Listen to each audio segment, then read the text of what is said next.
Hello healthy vice, ఈరోజు నేను మీకు బిర్యానీ ఎసెన్స్ ఆయిల్ ఎలా ప్రిపేర్ చేయాలో చూపిస్తున్నానండి. మనం ఇంట్లో ఎక్కువగా దమ్ బిర్యానీ అని, వెజ్ బిర్యానీ అని ఇలా చేసుకుంటూనే ఉంటాం కదా. కానీ రెస్టారెంట్ బిర్యానీస్లో వచ్చే అంత అరోమా అయితే మనకి ఇంట్లో రాదు. రెస్టారెంట్ నుంచి తెచ్చుకుంటే పార్సిల్ ఓపెన్ చేయకుండానే చాలా మంచి అరోమా వస్తుంది. ఆ స్మెల్ మనకి తెలియగానే వెంటనే తినేయాలనిపిస్తుంది.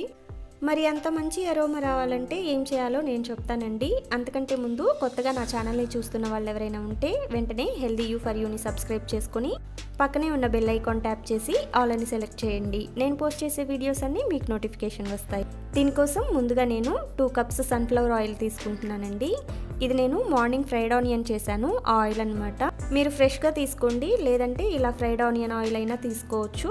ఇప్పుడు దీనిలో బిర్యానీ స్పైసెస్ మీ దగ్గర ఏ ఉంటే అవి యాడ్ చేసుకోండి. జనరల్గా మనకి బిర్యానీ స్పైసెస్ అన్నీ రెడీగా ఉంటాయి కదా, వాటిలో నుంచి నేను ఇలా కొన్ని తీసుకున్నాను. వీటిలో ఇంకా షాజీరా, యాలకులు ప్లేట్లో పెట్టడం మర్చిపోయానండి. నేను ఆయిల్ ప్రిపేర్ చేసేటప్పుడు అవి కూడా వేశాను.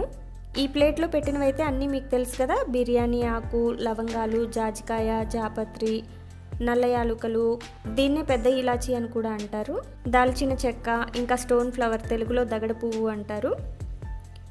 ఇప్పుడు ఇవన్నీ యూస్ చేసి మనం ఎసెన్స్ ఆయిల్ ప్రిపేర్ చేసుకుందాం. వీటిని ఎలా హీట్ చేయాలి, ఇంకా ఎంతవరకు హీట్ చేయాలి అనేది చూపిస్తాను. ఈ ఆయిల్ నేను ఇప్పుడు ఫ్లేమ్ ఆన్ చేస్తున్నానండి. ఇది ఓన్లీ లో ఫ్లేమ్లోనే ఉంచాలి ఎండింగ్ వరకు కూడా.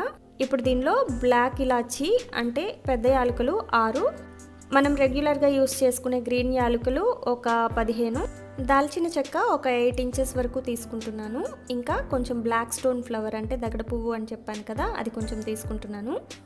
ఒక 8 బిర్యానీ ఆకులు, లవంగాలు 25 వరకు యాడ్ చేస్తున్నాను. ఒక 4 జాపత్రి, 7 మరాఠీ మొగ్గ, జాజికాయలు 2 ఇలా క్రష్ చేసి యాడ్ చేసుకుంటున్నాను. లేదంటే అంత ఫ్లేవర్ రాదు. ఇది ఎక్కడ యూస్ చేసినా కూడా ఇలా క్రష్ చేసి మాత్రమే యూస్ చేసుకోవాలి, లేదంటే అది యాడ్ చేసినా కూడా దీనివల్ల యూజ్ ఏమి ఉండదు. ఇంకా 1 టీ స్పూన్ షాజీరా యాడ్ చేస్తున్నాను. నేను ఇక్కడ అనాస పువ్వు యాడ్ చేయడం మర్చిపోయానండి. మీ దగ్గర ఉంటే అవి కూడా ఒక 4 యాడ్ చేసుకోవచ్చు. ఇప్పుడు వీటిని లో ఫ్లేమ్లోనే కలుపుతూ ఫ్రై చేసుకోవాలండి. అలా చేయడం వల్ల వీటిలో ఉన్న ఫ్లేవర్స్ అన్నీ ఆయిల్లోకి దిగి మంచి అరోమా వస్తుంది. ఈ ఎసెన్స్ ఆయిల్ దమ్ బిర్యానీలోకి, ఇంకా వెజ్ బిర్యానీలో అయినా సరే ప్రిపేర్ చేయడం మొత్తం కంప్లీట్ అయిన తర్వాత ఒక 2-3 చుక్కలు పైన వేసుకొని కాసేపు మూత పెట్టేసి ఆ తర్వాత సర్వ్ చేసుకుంటే చాలా మంచి అరోమా వస్తుందండి. ఇందాక చెప్పాను కదా, రెస్టారెంట్ బిర్యానీ లాగా మంచి స్మెల్ వస్తుంది. ఈ స్పైసెస్ మాడిపోకూడదండి, మాడిపోతే మాత్రం చేసిందంతా వేస్ట్ అయిపోతుంది. చూసారా, ఒక్క 4 నిమిషాలు ఇలా లో ఫ్లేమ్లో ఫ్రై చేసుకుంటే ఇలా వస్తాయండి. మీకు స్మెల్ కూడా తెలుస్తూనే ఉంటుంది, దగ్గరుండి ఫ్రై చేసుకోండి. ఈ స్టేజ్లో మనం ఫ్లేమ్ ఆఫ్ చేసుకోవచ్చు. ఇప్పుడు దీన్ని బాగా చల్లారనివ్వాలి. ఇప్పుడే మనం ఈ ఆయిల్ స్ట్రెయిన్ చేయకూడదండి. ఈ వేడికి ఇంకా స్పైసెస్లో ఫ్లేవర్స్ అన్నీ నెమ్మదిగా ఆయిల్లోకి వచ్చేస్తూ ఉంటాయి. సో దీన్ని చల్లారనిద్దాం. చూసారా, ఇలా కంప్లీట్గా చల్లారిపోయిన తర్వాత దీన్ని స్ట్రైనర్తో వడగట్టుకుందాం. చాలా మంచి ఫ్లేవర్ వస్తుందండి. రెస్టారెంట్లో ఇంకా ఇళ్లలో ఏదైనా ఫంక్షన్ అయితే వంట వాళ్ళని పిలుచుకుంటాం కదా, వాళ్ళు కూడా ఇదే టెక్నిక్ ఫాలో అవుతారు.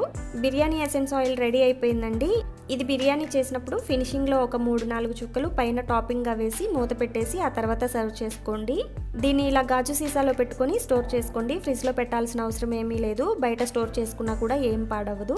మరి ఈ వీడియో కనుక మీకు నచ్చితే లైక్ చేసి మీ ఫ్రెండ్స్కి ఇంకా రిలేటివ్స్కి షేర్ చేయండి. ఇలానే మరిన్ని ఈజీ, టేస్టీ ఇంకా హెల్దీ రెసిపీస్ కోసం HealthyU for Youని సబ్స్క్రైబ్ చేసుకోండి. Don't forget it and thank you for watching.